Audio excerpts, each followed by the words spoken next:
would never telegraph military action. I want to give you a sense of just what we're talking about. Here's a brief reminder. We must, as a nation, be more unpredictable. We are totally predictable. Why do they have to talk about it? Don't talk about it. Element of surprise. Why can't they win first and talk later? Militarily, I don't like to say where I'm going and what I'm doing. America's enemies must never know our plans. I will not say when we are going to attack. We no longer tell our enemies our plans. We no longer tell our enemies our plans, though. This is the president who just said the missiles will be coming and they will be nice, new, and smart. The president obviously is tweeting this without any irony about the fact that he has been highly critical of what the Obama administration did in terms of either forecasting military moves or signaling to adversaries drawdown dates or military plans. The Russians have responded in kind, though, now that the president has put it out there. The idea of a U.S.-Russia military conflict over Syria is what has had Pentagon leaders worried for literally years on this. If the president does push forward and Russia does respond, I mean, we are in truly uncharted territory. It heightens that they're worried about a miscalculation, Absolutely. a misinterpretation, just an honest human mistake. When the president escalates and the Russians escalate, I should have noted, Matt Visor of the Boston Globe joins our panel. And Matt, on this point, the president tweets this morning, which makes it sound like something's about to happen. Remarkable, the president of the United States publicly on Twitter saying, here come the missiles, which poses the question then to the defense secretary, are you ready?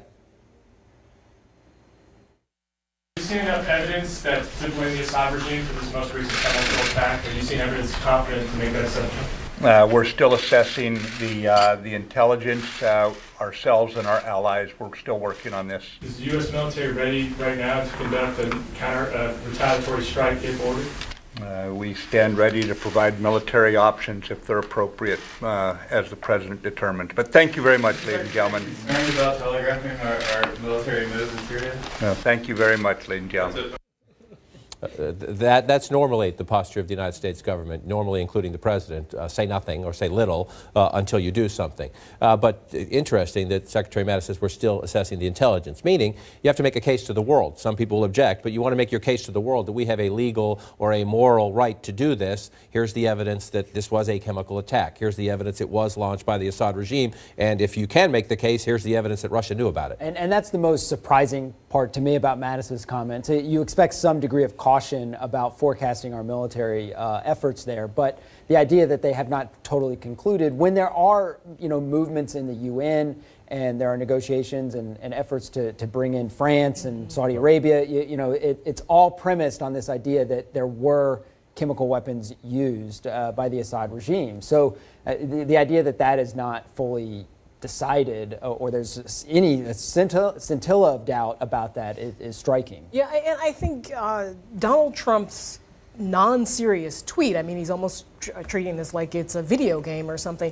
It fuels concerns about whether or not there's a larger plan for Syria, right? I mean, obviously, a similar thing happened about a year ago. The U.S. Responded. What happens here? Is there going to be a response? Is there a follow-up after that? So far, the kind of engagement in Syria has been about degrading ISIS.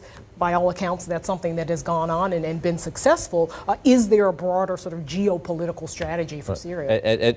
And to that point, the President of the United States, who this morning tweeted the missiles are coming, tweeted this. There's a tweet for everything, as they say, August 2013. Why do we keep broadcasting when we are going to attack Syria? Why can't we just be quiet? And if we attack at all, catch them by surprise? This just in from the Russian President, Vladimir Putin. He says common sense will eventually win in a situation that is becoming more chaotic. That's the view of the Russian president. But listen to the United Nations ambassador. A missile strike, any military action inside Syria is a big deal in its own right. But the growing escalation of tensions with Russia, quite important. Here's Nikki Haley. My parents always said you should always see the good in everyone. And you should always see the good in everything. So I've been trying to figure out what the good is with Russia. I think that they are very good at being consistent, and I think they're very good at playing games. Now, if it's words, it's one thing. But if it escalates, especially with missiles in the air, it is striking to see Nikki Haley's been out there. She's a hawk from the beginning. But now the president seems to be with her of the tensions between not just the United States and Syria, but Washington and Moscow. So I think this is what I hear a lot from lawmakers on the Hill who were very, very frustrated when the president said it was time to leave Syria last week, raised a lot of concerns internally, is that you have Ambassador Haley, who has always taken this position in the administration. She has always been the hawk. She's always been the very tough one on Russia. She's made no secret of her disdain for pretty much the entire country and their posture throughout everything, which serves a purpose if there's some broader strategy behind it, if this is a stick and a carrot type of deal. There's no sense right now, at least on Capitol Hill, and I haven't picked up a lot from our colleagues in the administration in terms of what is the broader plan here. If Ambassador Haley's doing this, what is Secretary Mattis doing? What is Ambassador John Bolton doing? And what is the president doing? And what is he ordering people to do? And as long as that remains an open question, that's why, to Julie's point, you read the tweet this morning and you were just like, man, you gotta be kidding me right now. And then you think that of the gravity of what they're actually talking about and how important this is. And that's not being self-righteous. This is a very, very serious situation where things could go sideways very fast. And while people like Haley or Mattis or Bolton may have an idea of where they are, if the broader administration doesn't have an overall plan, I think that's what concerns a lot of Republicans on the Hill. And it's also hard to communicate in a way that